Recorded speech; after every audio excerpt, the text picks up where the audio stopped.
Shalom Cornerstone. Ya, hari ini ditemani sama saya Timotius Michael, kita akan membahas tema yang nggak jauh dari kehidupan anak muda gitu ya, yaitu adanya sosok yang penting gitu ya bagi kehidupan saya dan juga teman-teman gitu ya pastinya, yaitu sosok mama. Dan hari ini kita akan kedatangan narasumber yang luar biasa gitu ya teman-teman ya, yaitu dari Evelyn dan juga ada Mami juga. Shalom. Mungkin bisa perkenalan mulai dari AI ke teman-teman terus baru ke Evelyn. Oke. Shalom, nama saya Siana. Saya ibu dari dua putri dan putra, Evelyn dan Rehan. Dan kalau aku, nama aku Evelyn Audrey. Oke, mungkin dari langsung aja ke pertanyaan pertama ya, Iya. Bagaimana pengalaman AI saat merawat Evelyn nih, dari kecil hingga sekarang sudah seperti ini ya? Pengalamannya penuh dengan suka dan duka gitu ya. Nggak gampang gitu ya mendidik, dikasih Tuhan kepercayaan sampai saat ini tuh bagi saya itu nggak mudah gitu ya. Tentunya juga bagi ibu-ibu yang lain gitu ya. Tapi satu hal yang saya ingin utarakan, kita dipercaya Tuhan, diberi anak, itu tanggung jawab kita kepada Tuhan. Jangan diambil beban. Mungkin itu. Oke, kalau dari Evelyn nih, gimana? Ini sebaliknya gitu ya. Gimana kalau Evelyn ketika dibimbing oleh Mami gitu ya? Panggilannya Mami atau Mama ya? Mama. Oh Mama ya, Mama ya. Dibimbing oleh, dirawat oleh Mama, gimana pengalamannya Evelyn selama kecil dulu? Oke, kalau waktu kecil itu namanya masih anak kecil ya, pasti kayak semua mama, anak mama kayak gitu kan ya. Tapi semakin besar udah semakin mengerti bahwa sebagai anak itu kita juga punya tanggung jawab loh sama orang tua kita. Kita harus ada yang namanya menghormati, mengerti orang tua, komunikasi. Nah itu tuh harus kita pelajarin as kita bertumbuh dewasa seperti itu. Oke, terus pernah nggak Evelyn ketika misal tahu Evelyn salah, terus Evelyn say sorry duluan ke Mama gitu? Nah ini ada cerita lucu sih. Jadi dulu itu nggak terbiasa ngomong sorry. Jadi udah ngelakuin kesalahan, udah heboh dulu masalahnya, baru nggak minta maaf, baru minta maaf. Nah tapi semakin besar udah mengerti kan, kalau tahu ada yang namanya melakukan kesalahan, udah tahu kalau kita ngelakuin sesuatu yang nggak bener, inisiatif sendiri gitu loh, minta maaf, bilang thank you, minta tolong kayak gitu. Kalau misal untuk sekarang berarti sudah membiasakan gitu ya, Evelyn, atau tahap belajar juga nih? Puji Tuhan kalau sekarang udah mulai terbiasa ya, karena dari dulu juga udah dididik pelan-pelan gitu. Ayo, mana maafnya, mana thank you-nya, mana tolongnya, kayak gitu. Iya kan, soalnya biasanya kan kita sebagai anak muda kan cenderung melindungi harga diri gitu ya kan. Kita kan anak muda gitu biasanya mau minta maaf tuh suka nggak wis sanksi gitu ya, anak muda gengsi gitu. Gengsi gitu biasanya. Kalau dari tante nih, selama merawat Evelyn ada nggak tantangannya gitu? Tantangannya banyak. Apalagi waktu dia menginjak usia 13, 14, 15 ya, pencarian jati diri seperti itu ya. Jadi merasa ingin dimengerti, merasa paling benar, merasa harus diturutin. Dia lebih menuruti apa kata temennya daripada apa kata orang tuanya. Ini parah banget gitu ya bagi saya gitu ya. Tapi saya mencoba untuk mengerti. Saya mencoba untuk mengubah paradigma saya bahwa tidak selamanya orang tua itu benar, tidak selamanya anak itu salah. Saya mengambil sisi-sisi, saya mengambil celah-celahnya untuk bisa mengerti, untuk bisa menyelami apa sih yang terjadi, apa sih perasaannya dia saat itu. Mungkin itu. Wow, itu sepertinya sangat relate sekali ya dengan dengan ceritanya AI tadi ya. Tapi benar sih AI ya, karena biasanya teman-teman saya juga kadang merasa dengan ibunya atau dengan mamanya itu kurang deket gitu ya. Itu kalau bisa dilihat ya teman-teman ya, ini dari duduknya nih sudah sangat dekat sekali gitu ya kan, antara anak dan juga ibunya gitu ya. Mungkin dari teman-teman penasaran ya kan, tipsnya gimana sih supaya antara ibu dan juga anaknya itu bisa sedekat AI sama Evelyn nih? Mungkin AI ada tipsnya gitu ke teman-teman atau ke mama-mama yang mungkin kebetulan nonton juga ya kan, siapa tahu. Silakan Ai. Oke. Tipsnya ya, apa ya tipsnya ya? Kalau anak-anak ya, kalau perempuan sama mama itu sering kali berantem gitu ya, karena kita punya kesamaan gitu ya, sama-sama bawel, sama-sama cerewet gitu ya, sering kali berantem. Tapi kalau saya keras, anak saya keras, hancur semua. Pertanggungjawaban saya mana ke Tuhan gitu ya. Saya belajar mundur satu langkah.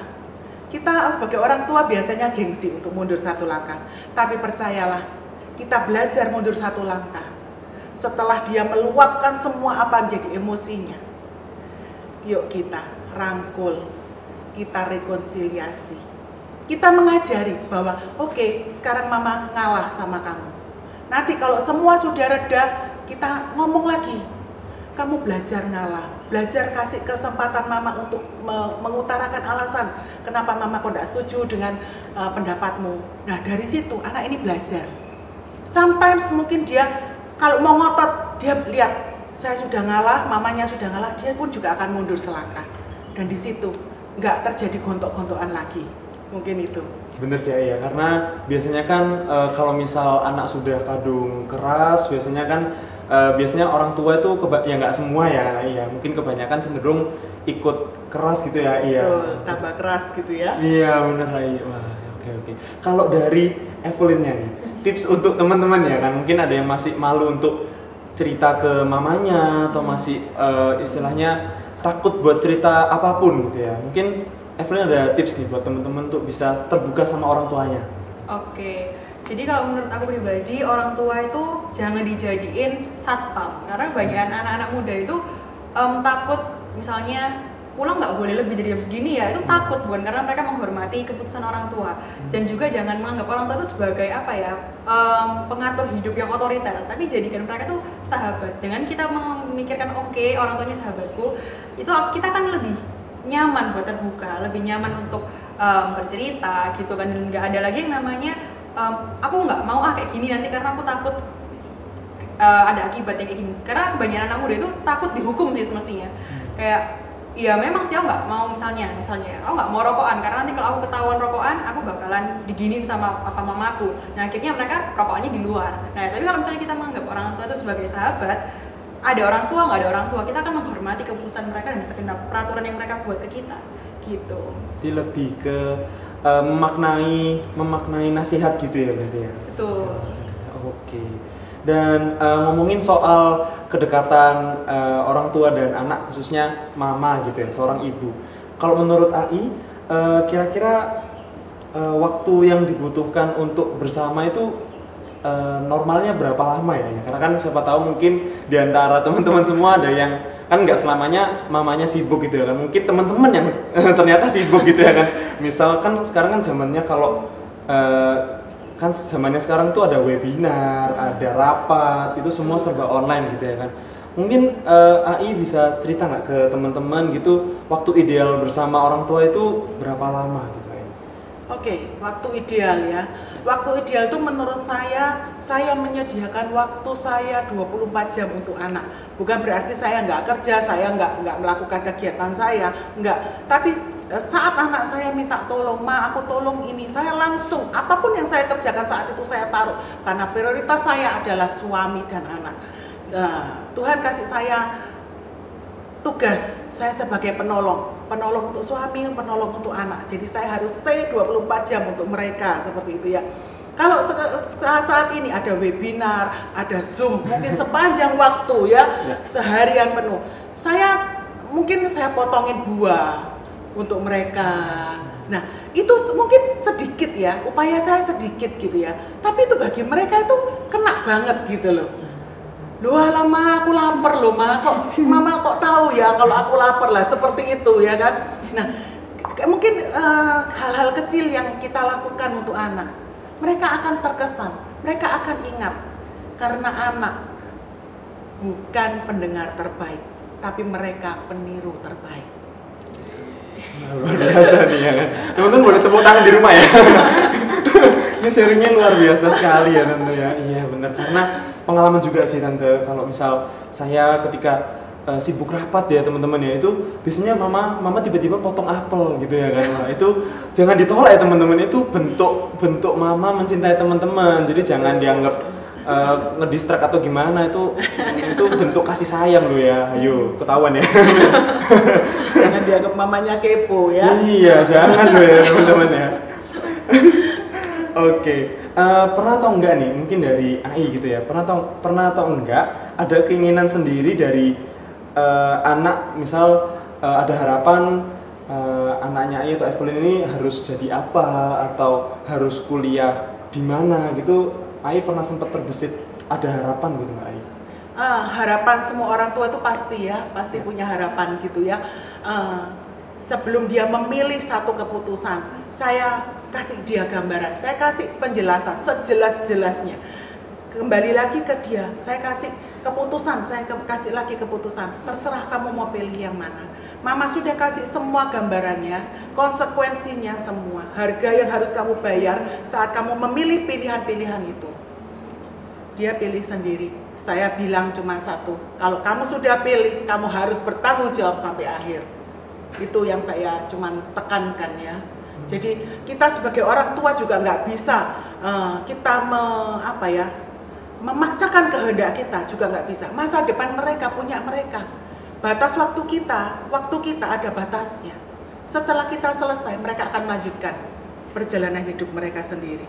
Kita harus menghargai. Gini. Oke, berarti kalau misal perlu waktu untuk diskusi gitu ya.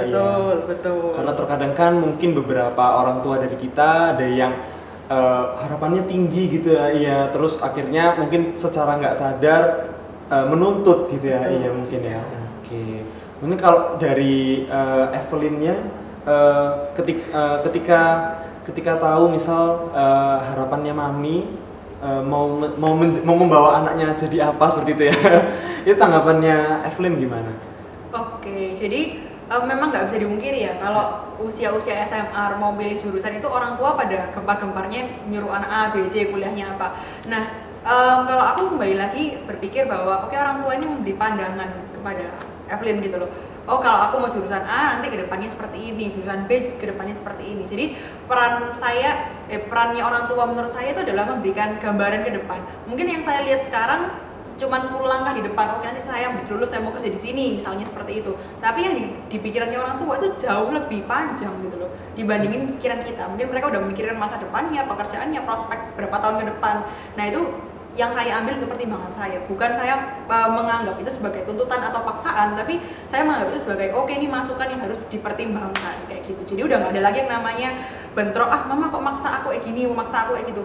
Memang ada masa seperti aku dulu seperti itu gitu loh. Tapi saya juga belajar dari kayak leader-leader di BYC gitu ya. Yuk sama-sama ambil itu sebagai bahan pertimbangan, bukan malah tambah dijadiin bahan untuk musuhan sama orang tua kayak gitu. Wow, luar biasa ya teman-teman ya, luar biasa nih. Tepuk tangan lagi boleh nih di rumah masing-masing ya kan. Oke, berarti dari keduanya gitu ya, Ai sama Evelyn ya. Berarti dari keduanya sama-sama mau mengevaluasi diri gitu, jangan sama-sama keras itu jangan ya. Iya, betul. Ya. Oke teman-teman, mungkin dari sesi yang pertama ini sekian dulu ya teman-teman ya. Jangan lupa, nah habis ini akan ada sesi yang kedua, so stay tune dan sampai jumpa di sesi kedua. Dadah.